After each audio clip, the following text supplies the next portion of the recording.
남성 전용 수면방을 무대로 마약을 유통하고 투약한 일당이 경찰에 붙잡혔습니다.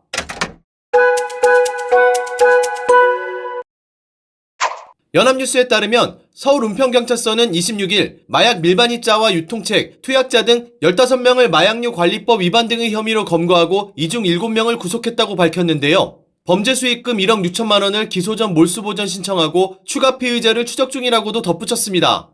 경찰은 작년 1월부터 올해 5월까지 홍콩에서 필로폰을 속옷에 숨겨 밀반입해 구속된 49세 A씨를 통해 밀반입한 마약이 성소수자 웹사이트와 앱을 통해 판매돼 서울 서초구 남성 전용 수면방에서 집단 투약과 성관계로 이어진다는 첩보로 입수한 것으로 알려졌는데요. 지난 14일 수면방을 압수수색해 유통책과 투약자, 장소 제공자 등을 검거하고 이날 필로폰 70g, 러쉬 6병, 현금 500만 원 등 증거물 139점도 확보했습니다. 남성 전용 수면방은 정식 숙박업소가 아닌 무허가 변종업소로 드러나 지방자치단체에 행정처분도 요청한 것으로 알려졌는데요.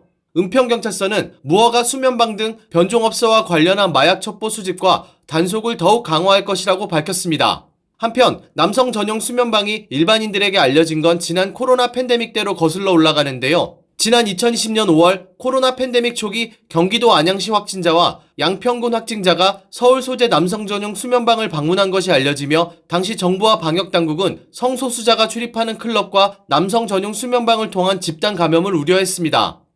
당시 경기도지사였던 이재명 대통령은 2020년 4월 24일 이후 서울 용산구 이태원동 클럽과 서울 강남구 남성 전용 수면방 출입자들에게 코로나19 검사를 받는 것은 물론 대인 접촉 금지 긴급 행정명령이라는 유례없는 초강수를 두며 화제가 됐는데요.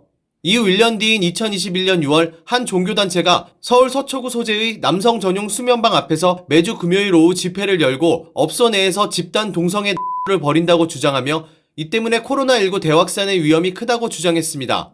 이들은 대형 플래카드를 설치한 뒤 바이올린 등 악기를 이용해 찬송가를 부르며 기도회를 열고 이를 유튜브를 통해 실시간으로 스트리밍하기도 했는데요. 이에 해당 남성 전용 수면방은 주민께 드리는 호소문을 통해 종교단체의 주장은 터무니없다고 반박했습니다.